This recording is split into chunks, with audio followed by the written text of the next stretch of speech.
Hello, my dear students. Before the starting of the syllabus of drugstore and business management, I wish to know what are the different chapters included in our syllabus. So first we will deal different chapters whatever included in our syllabus, as well as before its introduction I like to know what is the importance or why this DSBM, that is the drugstore and business management, why it is included in our syllabus. So my dear students, after the completion of D pharmacy, most of the students will prefer to go to open a medical shop, as well as most of the students will to work as a Medical marketing representative. representative. Okay, so that is also called as MR.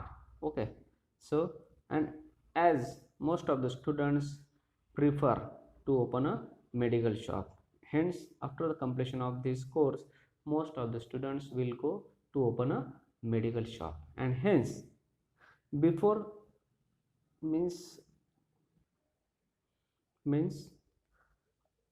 यह diploma in pharmacy course complete करने के बाद बहुत सारे हमारे बच्चों का ये एक ही एम होता है to open a medical shop डालने के लिए ही बहुत सारे बच्चे इस कोर्स में आते हैं।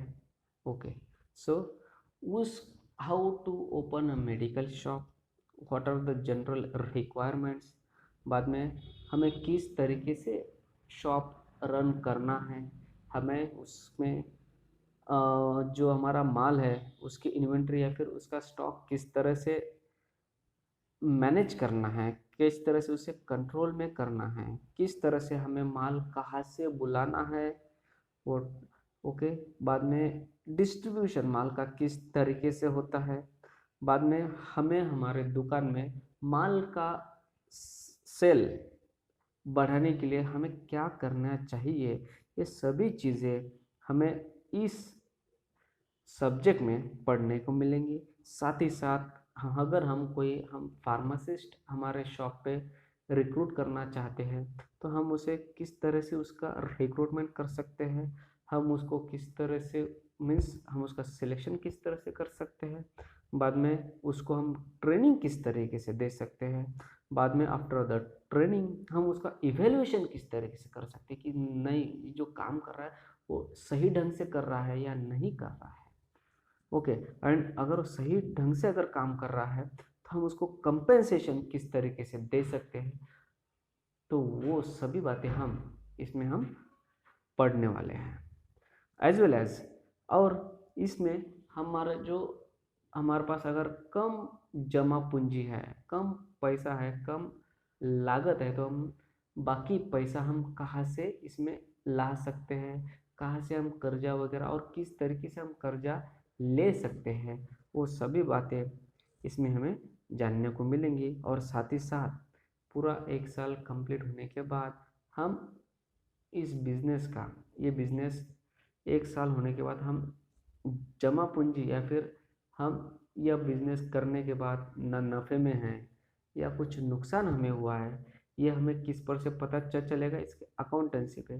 तो वो सारी चीज़ें हमें इस सब्जेक्ट में किस तरह से हमें हमारा जो बिज़नेस है उसको रन करना है, और उसका जो मैनेजमेंट है, हमारा जो ये बिज़नेस है उसकी डेटा एंट्री हमें किस तरह से करना है, ताकि हमें एक साल होने के बाद हमें नुकसान हुआ है या हमें कुछ फ़ायदा हुआ है वो हम कैलकुलेट कर सके, और ये किस तरह से हमें कैलकुलेट करना है, इसका हिसाब किताब हमें किस तरह से रखना है, ये सभी चीज़ें हमें इस सिलेबस में या फिर हमें इस सब्जेक्ट में हमें सीखने को मिलेंगी। तो इसी उद्देश्य से ये हमारा DSBM, that is drug store and business management, ये सब्जेक्ट हमारे इस सिलेबस में इंक्लूड किया गया है। तो आइए अब हम जानते हैं कि what are the different chapters included in our syllabus. So actually, the syllabus of DSBM is divided into two parts. First one is the commerce and another is accountancy. First one is commerce and another is accountancy. इसके पूरे syllabus के हमारे दो part में इसका विभाजन किया गया है. फर्स्ट है हमारा कॉमर्स एंड दूसरा है अकाउंटेंसी. आइए जानते हैं फर्स्ट पार्ट में हम क्या पढ़ेंगे और सेकंड में हम क्या पढ़ने वाले हैं. कॉमर्स, इसमें हम पढ़ेंगे chapter number 1 introduction, then forms of business organisations, then chapter number 3 channel of distribution, drug house management, inventory control, sale promotion, recruitment, training, evaluation and compensation to the pharmacist. और लास्ट चैप्टर इस part का वो है banking and finance. As well as हम अभी देखते हैं part 2 that is accountancy में कौन कौन से है चैप्टर. तो उस ऐसे 6 चैप्टर है उसमें.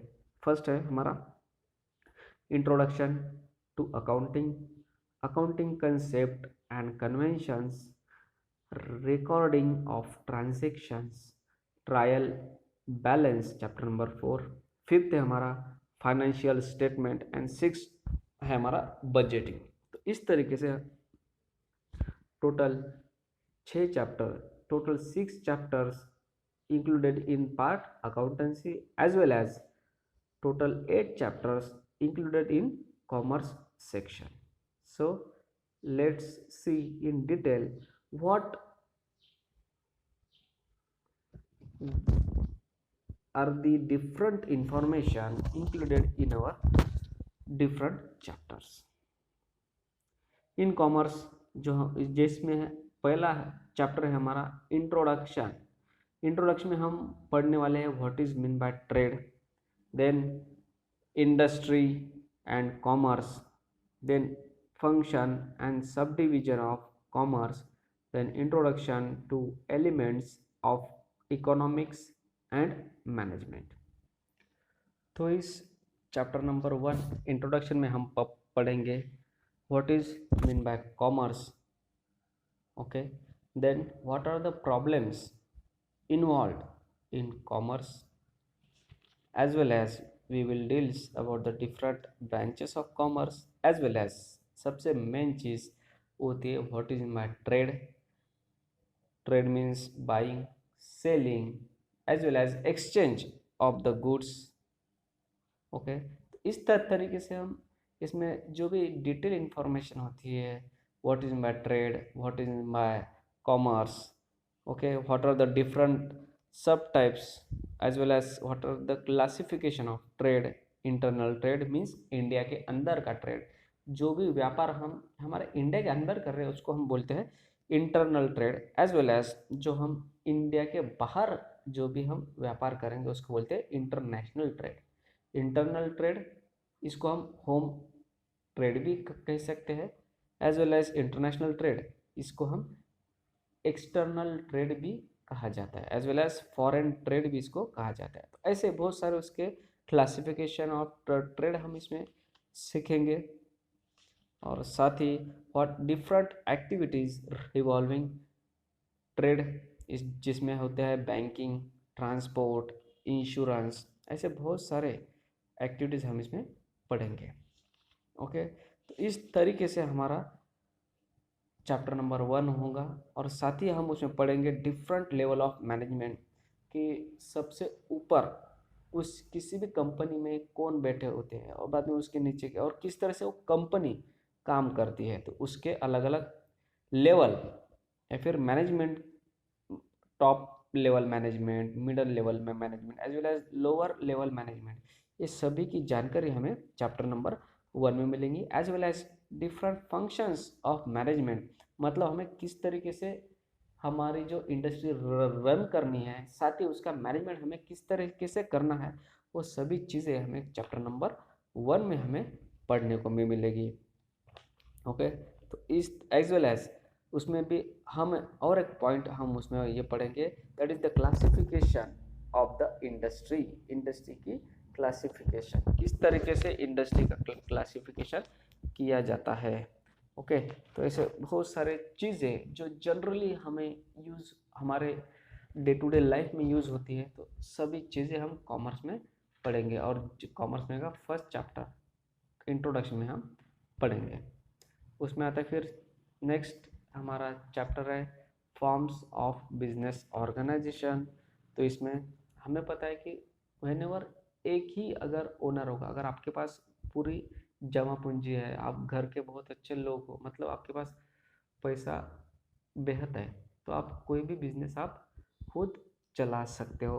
और अगर वैसे कंडीशन में अगर एक ही अगर ओनर रहा, तो हम उसको बोलते हैं sole proprietorship. In our professional language we will say him a sole proprietor. But जब किसी के पास जमा पूंजी कम हो और उसकी उस बिजनेस की लागत काफ़ी ज़्यादा हो, लेकिन वो किसी और को भी ऐड करना चाहते उसके साथ, और दोनों तीनों चारों मिलके अगर कोई बिजनेस स्टार्ट करना चाहते हैं, तो उसको बोलते हैं पार्टनरशिप। ओके, तो ऐसे जॉइंट स्टॉक कंपनी है, कोऑपरेटिव सोसाइटी, अलग अलग बिजनेस ऑर्गेनाइजेशंस के फॉर्म्स हैं। तो ये सभी चीज़ें हम पढ़ेंगे फॉर्म्स ऑफ बिजनेस ऑर्गेनाइजेशन इस चैप्टर में। हर एक के हम एडवांटेजेस, जैसा सोल प्रोप्राइटरशिप हो business, okay, as well as कोई पार्टनरशिप बिजनेस हो या फिर जॉइंट स्टॉक कंपनी हो या फिर कोऑपरेटिव बिजनेस हो, हर चीज़ के एडवांटेजेस डिसएडवांटेजेस सभी चीज़ें हम पढ़ेंगे chapter number 2, that is forms of business organisation. Okay, so next chapter number 3, जिसका नाम है channel of distribution. Channel of distribution, actually हमें पता होता है कि जो माल बनता है वो आता है मैन्युफैक्चरर, उसको बनाता है, मीन्स इंडस्ट्री उसको बनाती है, मैन्युफैक्चरर उसको बनाता है। तो वो जो कंज्यूमर है, जो इसको उसकी ज़रूरत होती है, वहाँ तक वो किस तरीके से पहुँचता है, तो उसकी हमें जानकारी मिलेंगी chapter number 3, that is the channel of distribution. Actually selling, इसमें मेन चीज़ क्या है, मैन्युफैक्चरर सेल कर रहा है कंज्यूमर को। इसमें दो टाइप के सेलिंग की दो दो दो टाइप होते हैं, एक है direct selling as well as indirect selling. Direct selling means directly from manufacturer to consumer, और वही दूसरा उसका टाइप है वो है इनडायरेक्ट सेलिंग, जिसमें इन्वॉल्व होते हैं मैन्युफैक्चरर, मैन्युफैक्चरर से वही चीज़ चल जाती है डिस्ट्रीब्यूटर, डिस्ट्रीब्यूटर से होलसेलर, होलसेलर से रिटेलर, और रिटेलर से फिर चल जाती है वो चीज़ कंज्यूमर तक। तो ये सभी चीज़ें मतलब चैनल ऑफ डिस्ट्रीब्यूशन, हम मतलब किस तरीके से वो चीज़ फ्रॉम मैन्युफैक्चरर से कंज्यूमर तक आती है और कहाँ से किस तरीके से वो मूव होती है और किस तरीके से वो कंज्यूमर तक पहुंचती है, वो सभी चीज़ें हम पढ़ेंगे चैनल ऑफ डिस्ट्रीब्यूशन इस चैप्टर में। नेक्स्ट है हमारा drug house management. Drug house management, और दोस्तों ये जो चैनल ऑफ डिस्ट्रीब्यूशन ये चैप्टर है, इसमें हम बहुत सारे शॉप्स कौन कौन से कैटेगरी में आते हैं वो भी हम देखेंगे। नेक्स्ट चैप्टर है हमारा drug house management. Drug house management, ये चैप्टर में हम कौन कौन से एरिया में हमें कितना, मतलब जो भी रूरल एरियाज़ है as well as small town है as well as urban town है या फिर बिग सिटीज़ है, हम इसमें किस तरीके से हमें अगर मेडिकल शॉप स्टार्ट करना है तो उसमें हमें कितनी जगह चाहिए, कितना एरिया हमें वहाँ पे चाहिए, बाद में कौन कौन सी फैसिलिटीज़ हमारे पास होनी चाहिए। ओके, बाद में हमारा जो लोकेशन है वो कहाँ पे होना चाहिए। मैं सिर्फ मेडिकल शॉप के बारे में ही बात कर रहा हूँ, तो हमारे ये मेडिकल शॉप किस लोकेशन पे होना चाहिए, किस तरीके से हमें उसका लोकेशन सेलेक्ट करना है, तो ये सारी चीज़ें हमें इसमें पता चलेंगी। और साथों साथ उस हमारा जो मेडिकल शॉप होगा उसका लेआउट कैसा होना चाहिए, उसमें से कौन कौन से एरियाज होने चाहिए, मतलब कहाँ पे हमारे शेल्व्स होने चाहिए, कहाँ पे हमारा काउंटर होना चाहिए, कहाँ पे हमारे वर्किंग टेबल होना चाहिए, कहाँ पे हमारा रेफ्रिजरेटर होना चाहिए, कहाँ पे हमारे विंडो डिस्प्ले होने चाहिए। तो ये सारी जानकारी हमें मिलेगी हमें इस चैप्टर में।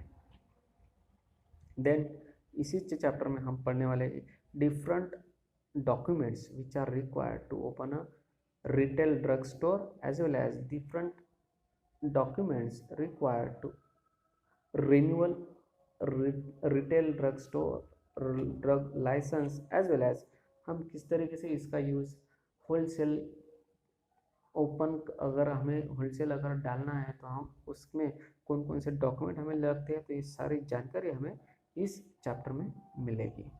ओके, देन नेक्स्ट, अगर कोई परचेसिंग ऑर्डर है, हमें कोई परचेस करना है कुछ चीज़, तो हम किस तरीके से परचेज भी कर सकते हैं। बाद में हमें सप्लायर किस तरीके से ढूंढना है।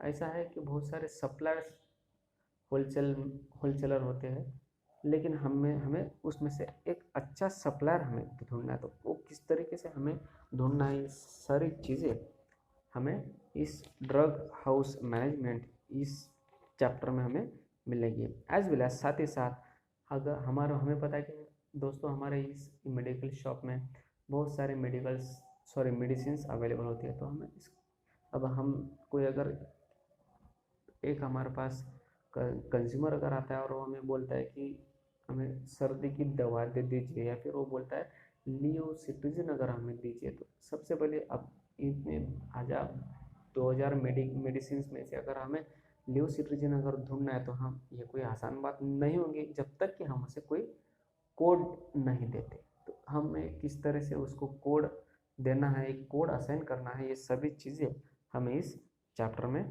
पता होंगी। ओके, तो ये ऐसा हमारा ये चैप्टर होगा।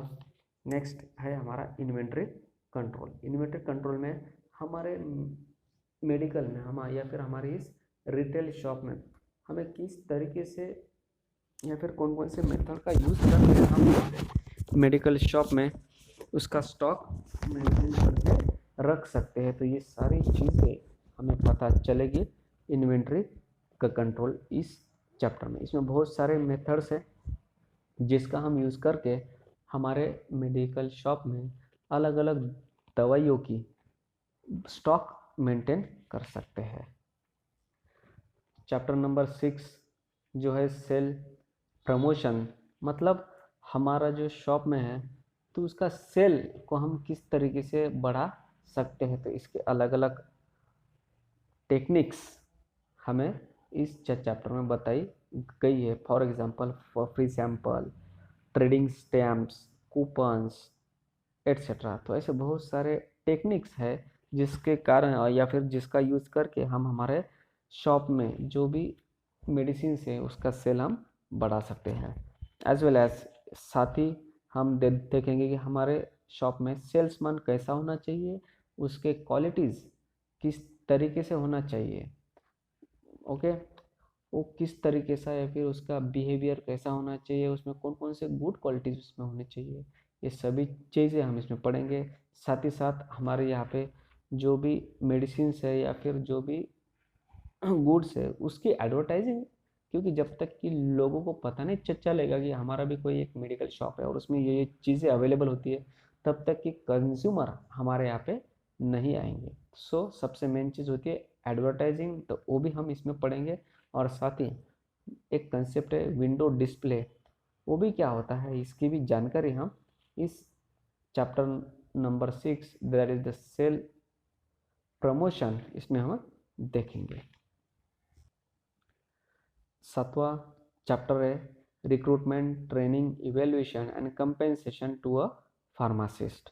सो इस चैप्टर में हम पढ़ेंगे कि अगर हम कोई फार्मासिस्ट अगर अपॉइंट करना चाहते हैं हमारे हेल्प के लिए, तो सबसे पहले हमें उसको किस तरीके से अपॉइंट करना है, उसके सोर्सेस कौन कौन से हैं, बाद में उसको हमें किस तरह से उसको सेलेक्ट करना है, okay, and after the selection हमें उसको किस तरीके से उसको ट्रेन करना है, मतलब उसको किस तरह से हमें ट्रेनिंग देना है। देन और जो भी काम कर बाद में उस ट्रेनिंग के टाइप की भी जानकारी हमें इस चैप्टर में मिलेंगी। साथ ही साथ हमें अगर वो काम कर रहा है तो उसका इवेल्यूशन, वो किस तरीके से काम कर रहा है, काम बराबर कर रहा है या नहीं कर रहा है, तो उसका इवेल्यूशन भी हमें यहाँ पे करना है। और साथ ही साथ आफ्टर द इवेल्यूशन हमें उसको किस तरीके से कंपेंसेशन, उसको उसका मुबादला किस तरीके से हमें उसको देना है, वो भी इसमें बताया गया है। चैप्टर नंबर 8 वो है बैंकिंग एंड फाइनेंस। इसमें बताया गया है कि हम अगर कोई मेडिकल शॉप ओपन करना चाहते हैं, अगर हमारे पास कम जमा पूंजी है तो हम किस तरीके से फाइनेंस अवेलेबल कर सकते हैं, फिर हम किस तरह से हमारे शॉप ओपन करने के लिए हम किस तरीके से हमें पैसों की ज़रूरत जो है वो हम एडजस्ट कर सकते हैं, किस तरीके से हम हमारे बैंक से कर्जा ले सकते हैं, बाद में उसके फंक्शन ऑफ बैंक्स, उसके सर्विसेज, ओके, बाद में सोर्सेस ऑफ फाइनेंस, इस ऐसा पूरी इंफॉर्मेशन हमें इस चैप्टर में, that is chapter number 8 banking and finance, इसमें बताई गई है। एंड एट द लास्ट जो हमारा पार्ट नंबर 2 है अकाउंटेंसी, इसमें बहुत सारे टोटल 6 चैप्टर है। तो इस चैप्टर का एक ही एम है कि हर दिन हम हमारे मेडिकल शॉप में किस तरीके ट्रांजेक्शन्स हम रिकॉर्ड कर सके। अगर हम कोई चीज़ें या फिर माल या फिर मेडिसिन होलसेलर से परचेस कर रहे हैं तो हमें किस तरीके से उसकी एंट्री या फिर उसकी ट्रांजैक्शन हमें एंट्री करना है हमारे बुक में, एज वेल एज हम वो वही अगर माल या फिर वही अगर मेडिसिन अगर हम किसी कंज्यूमर को बेचते हैं तो उसकी भी एंट्री हमें किस तरीके से हमारे इस बुक में करनी है। And at the after the completion of 1 year 1 month, और हम किस तरीके से हम इसका हिसाब कर सकते हैं, तो ये पूरी जानकारी हमें अकाउंटेंसी ये पार्ट में हमें मिलेंगी। उम्मीद करता हूँ कि आप सभी को यहाँ तक आपको समझ में आया होगा। Thank you. और अगर आपको कोई डाउट है तो आप मुझे यहाँ पे कमेंट सेक्शन में लिख सकते हो। Thank you.